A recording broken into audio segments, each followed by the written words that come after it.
La crisis diplomática, momento tan especial entre las relaciones entre Estados Unidos y Colombia. Por supuesto, vamos a estar hablando del por qué hemos llegado a este punto. Un punto muy preocupante. La verdad es que estamos hablando del aliado estratégico más importante de nuestro país, del cual dependen muchos aspectos aquí en Colombia, muchos planes, por supuesto, partiendo de la ayuda en seguridad nacional, de la ayuda militar, pasando por supuesto en la lucha antidrogas y por supuesto no podemos dejar a un lado pues el tema comercial, el tema de comercio exterior. Vamos a hablar en segundos, vamos a estar analizando este tema también con el exministro de Industria y Comercio, el doctor José Manuel Restrepo, va a estar con nosotros aquí en Noticias Caracol en vivo. Muchos temas para contarles, los estamos leyendo a propósito de este tema, con la pregunta del día: ¿qué opina de lo que está pasando en la relación diplomática entre Estados Unidos y Colombia? Los leemos con el @Noticias Caracol en nuestras redes sociales. Les recordamos, estamos en cubrimiento especial a partir de este momento a través de nuestra plataforma streaming en Ditu, por supuesto en nuestro canal en YouTube.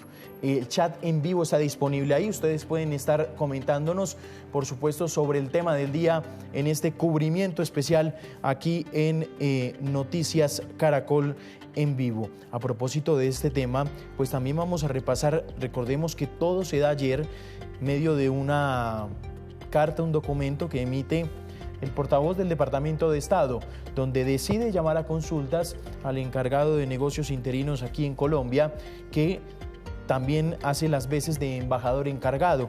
Es el señor John McNamara, que pues le tocó devolverse a Washington por orden del secretario de Estado Marco Rubio para lo que ellos llaman consultas urgentes en materia externa.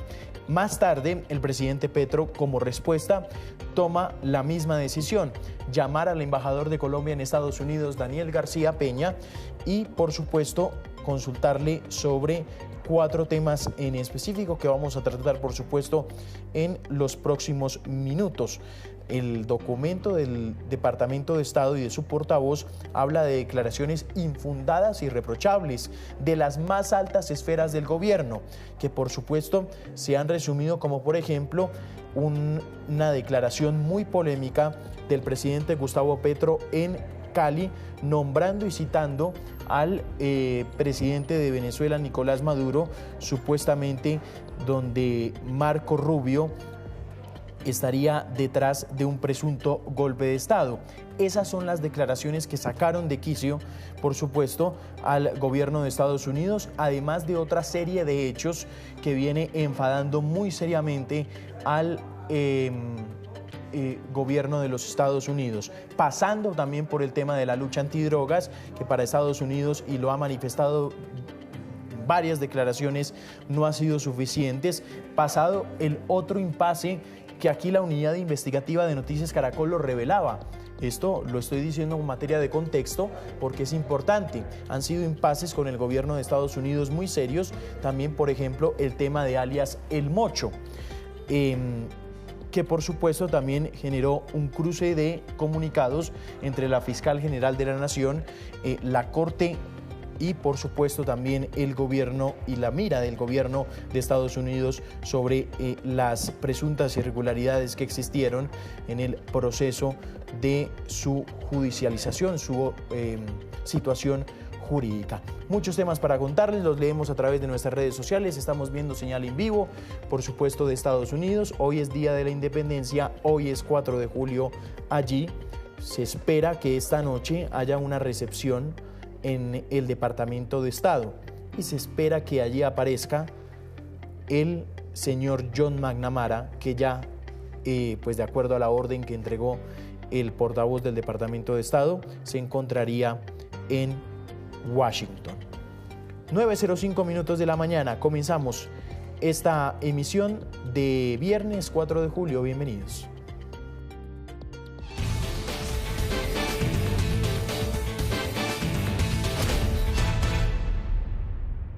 Bueno, para estar claros con la noticia, don Eduardo Hernández, buenos días. Hola Juanca, ¿qué tal? Buen día. ¿Cómo está usted? Un saludo especial para todos los televidentes, a quienes nos están acompañando en esta mañana. Para estar claros, evidentemente, pues usted ha sido una muy buena introducción de todo lo que ha venido pasando en las últimas horas, de la molestia que hay en este momento en el gobierno de los Estados Unidos, particularmente con Colombia y particularmente con el gobierno de Gustavo Petro. Es cierto, eso que usted menciona, quizá la gota que rebosó la copa tiene que ver con todo esto que ha venido ocurriendo, las acusaciones del presidente Gustavo Petro al secretario de Estado Marco Rubio en el sentido de estar de alguna manera involucrado en un supuesto plan para derrocarlo a raíz de toda la aparición de las grabaciones de Álvaro Leiva, en fin, una situación que, como digo, se suma a muchos otros encuentros que había tenido ya el gobierno de los Estados Unidos con Colombia y desencuentros que tienen que ver particularmente con el manejo del tema de las extradiciones, la advertencia que de hecho hizo el ministro de Justicia recientemente en el sentido de que se seguirán suspendiendo eventualmente extradiciones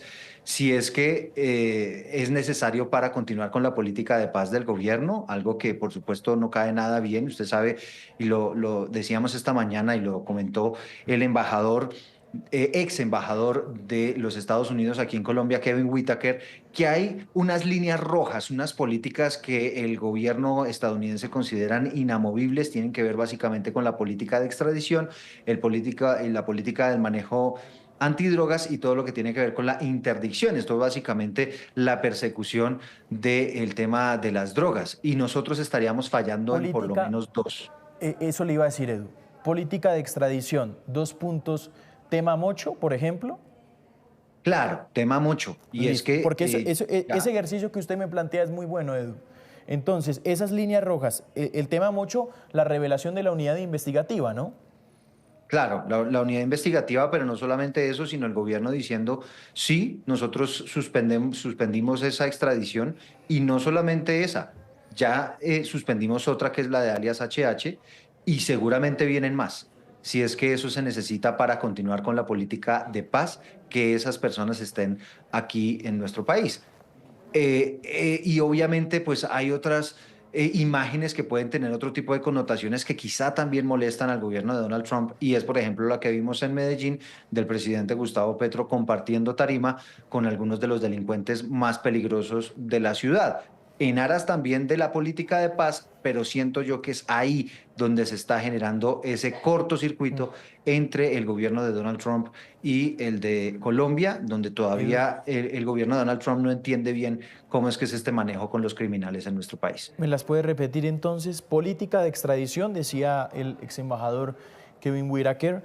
¿Cuál era el otro? Ujú. Las Política de líneas rojas. extradición, ¿Sí? tema de lucha contra los cultivos ilícitos y el Lucha tema de la antidroga, sí. interdicción, que es la persecución básicamente como tal, digamos, de la droga ya producida, ¿no? Nosotros nos estamos rajando en el tema de las extradiciones por la advertencia que ya ha hecho el gobierno de Mm. Colombia y nos estamos rajando en los cultivos ilícitos, que lo hablábamos con usted El también informe hace de un la par ONU, de días correcto.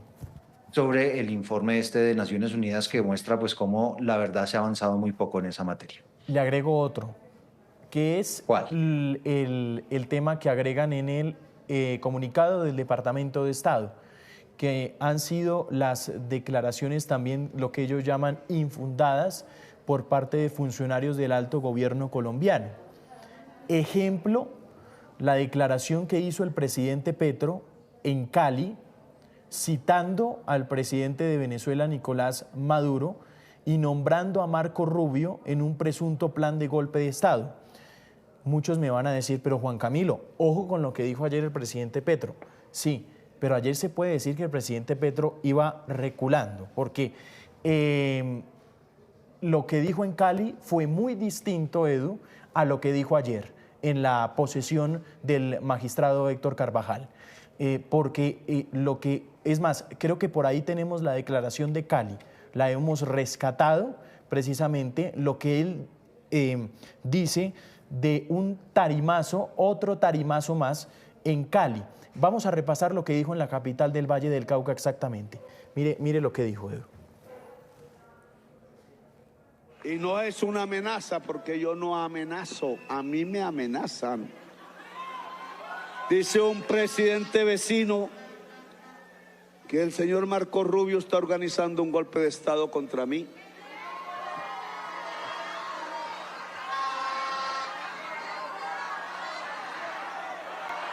Yo solo le digo al secretario de Estado de los Estados Unidos que no puedo creer que el pueblo demócrata y que cree en las enmiendas de la Constitución de los Estados Unidos y que hoy debe entrar a dialogar con los conciudadanos y las conciudadanas de los pueblos latinoamericanos que trabajan allá, legal o ilegalmente. Lo que tiene que hacer es entrar en un diálogo con esos pueblos, porque el ABC de la teoría económica dice que la riqueza solo sale del trabajo y que si quitan trabajadores se van a empobrecer. Yo también tengo informaciones y sé que cierta persona líder de la extrema derecha en Colombia ha estado hablando con el secretario de Estado.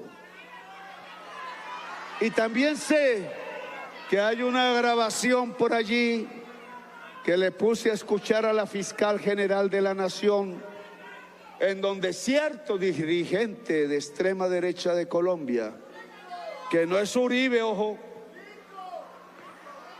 está aliado con el narcotráfico, buscando que gentes y fuerzas en Colombia, gremiales, y gentes y fuerzas en Colombia y en Estados Unidos de extrema derecha produzcan un golpe de Estado en Colombia. Quiero a los poseedores de esa grabación que los hagan público en los periódicos de los Estados Unidos, ojalá.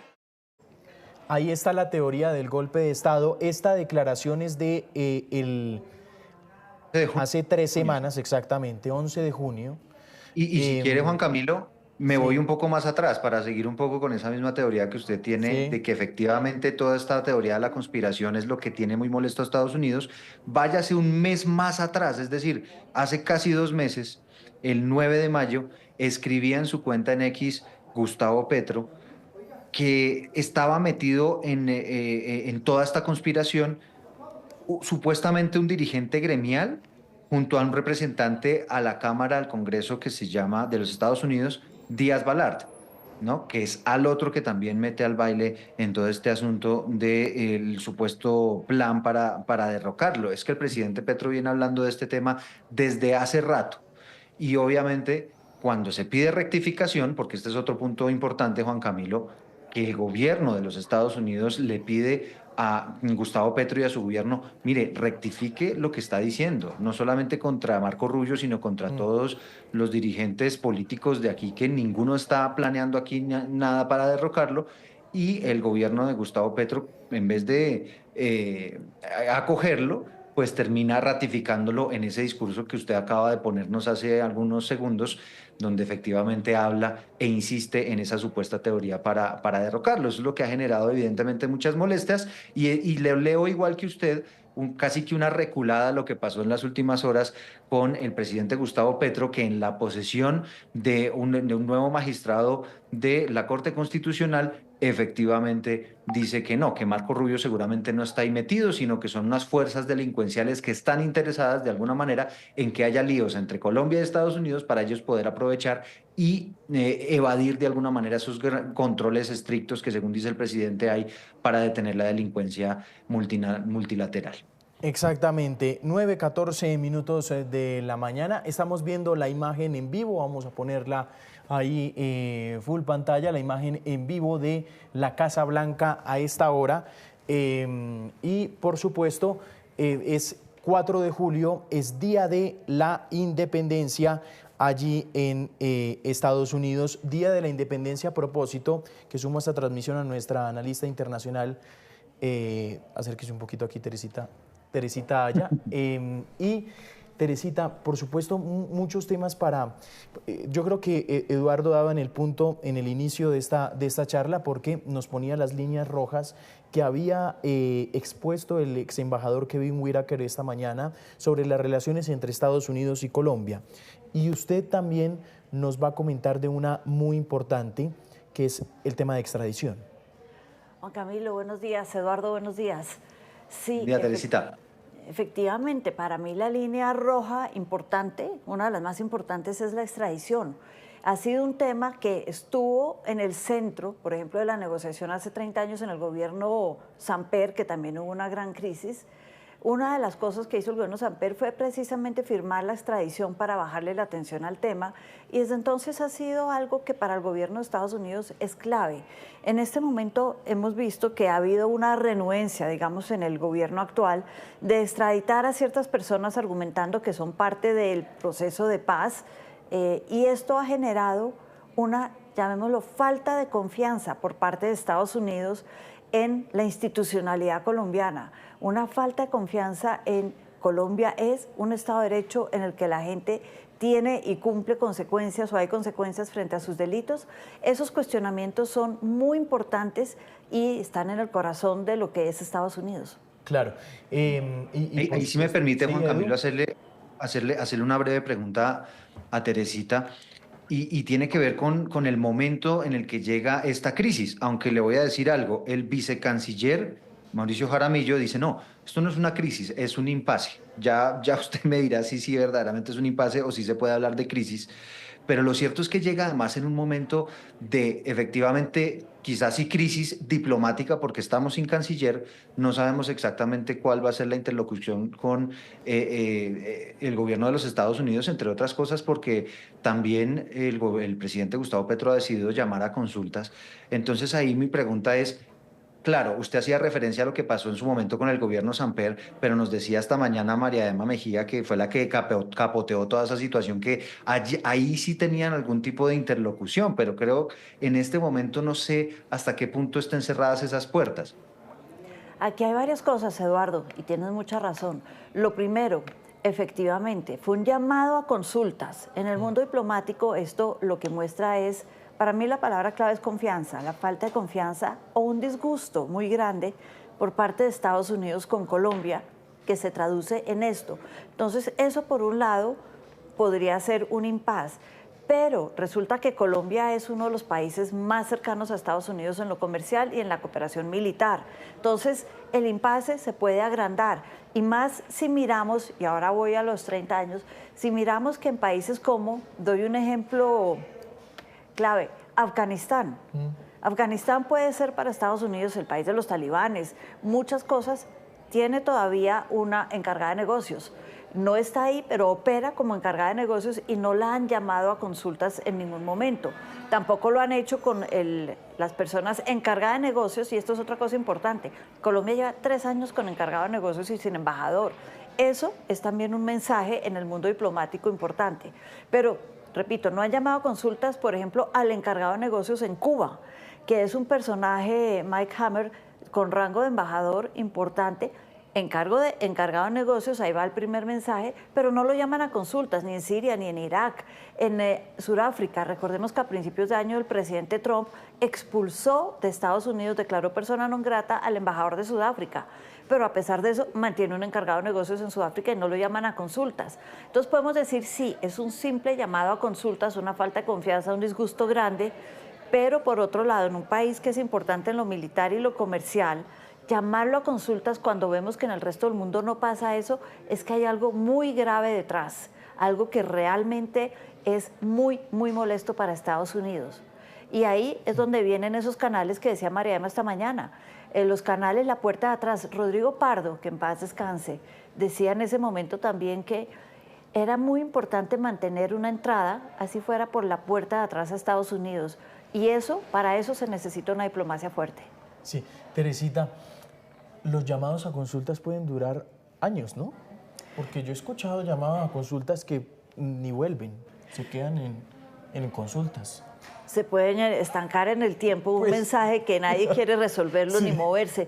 El presidente Trump en su primer mandato, Juan Camilo, por ejemplo, llamó a consultas a los embajadores en Centroamérica, en Panamá, en El Salvador y República Dominicana, el Caribe. ¿Con qué argumento? Que estos países en su momento dejaron de reconocer a Taiwán como China y empezaron a tener relaciones con China comunista. Trump, primer mandato, dijo, eso es inaceptable, ¿cómo van a ser amigos de China? llamó a los embajadores a consultas, eso duró menos de una semana. A la semana ya estaban de vuelta y se había solucionado, ese sí era un impasse. Es decir, se pueden solucionar muy rápido, es un llamado de atención sobre algo que molesta. Se negocia, se abre la vía diplomática o se perpetúa, Juan Camilo, como dices tú, que también ha pasado. Claro, muy... Ahí también Teresita. Sí. No, hablando sobre esos canales, porque esto que nos está diciendo Juan Camilo, Teresita, es casi que estamos peor que Afganistán y que en todos muchos otros países, ¿no? Que Cuba, que evidentemente han sido países que no han tenido una buena relación con los Estados Unidos de manera histórica, y nosotros que somos de sus mejores amigos, pues estamos en esta situación. Porque uno dice, bueno, ¿cómo se resuelve esto? ¿Qué va a pasar hacia adelante? ¿No? Entonces uno diría, pues tendría que haber una conversación, aclarar muchos asuntos, no solamente, digamos, el gobierno estadounidense con su embajador y el de Colombia con su embajador, sino ponerse de acuerdo entre los dos gobiernos.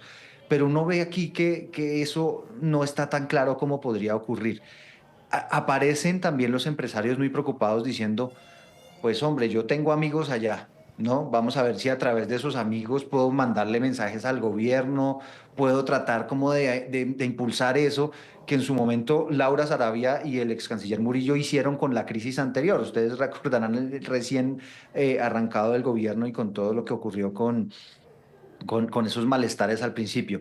En este momento, Teresita, ¿cuáles pueden ser esos canales? ¿Cómo puede ser esa oportunidad de diálogo entre los dos gobiernos? Eduardo, casi que todo es válido para tratar de normalizar la relación. Rápidamente, si volvemos a lo que pasó hace 30 años y lo que me acuerdo yo de haber vivido en esos momentos, cuando digo todo es válido se abrieron canales, por ejemplo, a través del deporte, a través del fútbol, de lo que en Estados Unidos llaman el soccer, nosotros hablamos del fútbol. Y resulta que había un funcionario, en ese momento un subsecretario en el Departamento de Estados, cuando estaba la crisis en su momento más álgido, que descubrimos que le gustaba el fútbol y que era fan del pibe Valderrama. Entonces se llamó al pibe para que nos ayudara también a hablar con ellos y tener como una entrada más. Estamos hablando de época Samper. Época Samper. No, ¿qué? Además, el pibe a María Emma me daba un abrebocas esta mañana. El pibe firma un balón de fútbol y con Sí. la excusa de que se lo quería entregar personalmente a este personaje, era el subsecretario encargado de narcóticos, No, precisamente. Teresita, es maravillosa la anécdota. Se Todo le tiene lleva que el ver balón. con todo, ¿no? Claro. También María Emma habló del tema de género. Sí. También hubo mucho de los empresarios que negociaron por su parte. Me acuerdo mucho de Azocolflores y Colcurtidos, el cuero en ese momento era muy importante. Tenían sus propios amigos, sus propios, por ejemplo, en distritos donde es importante el tema de la distribución de flores o donde son importantes los temas colombianos, llegarle al congresista. Y otro tema es el Congreso de Estados Unidos, es muy importante, se mueve, tenemos mayoría republicana en este momento, igual en ese momento, y las personas que mueven, mover al que mueve. Las personas que mueven a los congresistas se llaman staffers, que son esas personas que giran y gravitan alrededor de los congresistas. En ese momento otra de las estrategias fue llegarle no directamente al congresista que tiene tantos temas en la cabeza o poco tiempo, pero a los staffers. Y en algún momento, estamos hablando que esto era el cartel de Cali, uno de los temas más importantes, se organizó un paseo, una visita de staffers del Congreso americano a Colombia con escala en Cali para que vieran otra cara del país. Es decir, hay que buscar canales alternativos. Todo esto se hacía más desde la institucionalidad de la Cancillería. Claro. Que es desde muy la cabeza, importante, claro. desde la cabeza. Ese Entonces, es un punto cualquier importante. canal en este momento que nos pueda ayudar a bajarle el tono y a entender lo que está pasando es perfectamente válido y es lo que hay que estar buscando. Yo quiero antes de seguir con porque recordábamos al presidente Petro en Cali, contrastando esta declaración del 11 de junio con la de ayer. Esta fue, así habló sobre Marco Rubio ayer. Y no creo que un gobierno que tiene como enemigo a Irán y unas bombas nucleares apuntando y un problema en Gaza y un problema en Ucrania y un problema en Rusia se ponga a pendejear con un golpe de Estado en la Gran Colombia, sabiendo que si se pierde la Gran Colombia, pierden toda la América del Sur y la América Central y el Caribe. No son tontos. Entonces Marco Rubio no está en eso. Están en eso otros que yo llamaría apátridas porque incluso le propusieron a las organizaciones de la Junta Nacional del Narcotráfico, de la Junta del Narcotráfico, hacer un golpe de Estado para tumbar a Petro. Pues aquí los estoy esperando. Bueno, ahí estaba entonces que me parecía importante la declaración. Edu, Diga, Juanca. sí, un comentario ya para ir cerrando, Sí, que vamos a ir a una pausa. Quisiera que Sí. Teresita nos ayudara a analizarlo. Siente uno, Teresita, y no sé si usted tiene esa misma percepción, que hay una diferencia grande entre la importancia que le dan algunos sectores empresariales, exministros, políticos de vieja data a la relación entre Colombia y Estados Unidos y la que le está dando el gobierno actual. Siente uno que el gobierno actual, no sé si dimensiona la importancia que tiene para Colombia esa relación con Estados Unidos. No sé si es una percepción mía o si usted lo ve igual. Yo creo, Eduardo, que parte de lo que tiene que hacer el gobierno es precisamente bajarle el tono a la crisis, pero tiene que hacer esto de manera paralela, como hemos dicho toda la mañana, a negociar, a abrir canales de comunicación, no a desconocer. Una cosa es no generar grandes alarmas, no generar pánico. Otra cosa es desconocer lo que está pasando. Y yo creo que hay una línea fina que puede volverse muy gris en estos momentos. Pero sí es cierto que hay que generar una conversación. Sí es cierto que las consecuencias de lo que puede pasar las estamos apenas empezando a conocer y pueden llegar a ser graves para el país, sin hablar de temas comerciales, militares, cooperación judicial, que poco lo nombramos, pero es muy importante entre los dos países. Entonces, sí hay unos temas claves que no se pueden desconocer, pero a las grandes alarmas que se están generando, pensemos que tanto se puede negociar. Además, el presidente ¿Se Trump puede es un negociar personaje como que le pares? gusta. Le pregunto ahí y la interrumpo, Teresita, es porque el gobierno y el presidente Petro ha planteado una negociación como iguales y un poco apelando a ese discurso de la dignidad anti-yanqui, ¿no? Eso, digamos, hay que medirse el corozo, como diría un colega, y efectivamente saber uno en qué posición está o efectivamente Colombia está en esa capacidad de establecer ese diálogo binacional entre pares, como iguales. Eduardo, yo creo que para el presidente Trump todo es susceptible de negociación. Dicho eso, hay un libro que se llama Fuego y Furia, que un poco cuenta una biografía del presidente Trump. Y sí, le gusta negociar, pero el tema de desde iguales podemos dejarlo de manera discrecional, porque él entiende que Estados Unidos es una superpotencia y que por lo tanto está por encima de los demás. Pero más allá de eso es los temas que le interesen a los dos. No podemos negociar o pretender que la negociación frente a esta llamada a consultas sea el tema de energías renovables, cuando llevamos 6 meses oyendo al presidente Trump diciendo no es un tema, no me importa, y en la ley que va a firmar hoy, en su ley hermosa, está precisamente quitándole recursos a ese tema. Entonces, ese es un tema interno de Estados Unidos. Los temas que tenemos que negociar no pueden ser los temas internos de Estados Unidos. Tienen que ser los temas que competen de manera directa la relación entre los dos países. 9:29 minutos de la mañana. Eduardo, gracias. Bueno, vale, Juanca, una reflexión ahí final solamente y decir, mire, si hay algo que es el presidente y que tiene el presidente Donald Trump, es que es una persona muy práctica. Él puede, así como puede decir una cosa hoy y le tira fuego, mañana si se da cuenta que eso le conviene a él o a su país o lo que sea, también puede cambiar de discurso. Entonces, pues al final también apelar a eso que ha dicho Teresita y bueno, mucha prudencia, vamos a ver qué sigue pasando. Gracias. Pero en la practicidad también ha metido la pata en ocasiones el gobierno de Donald Trump. Teresita,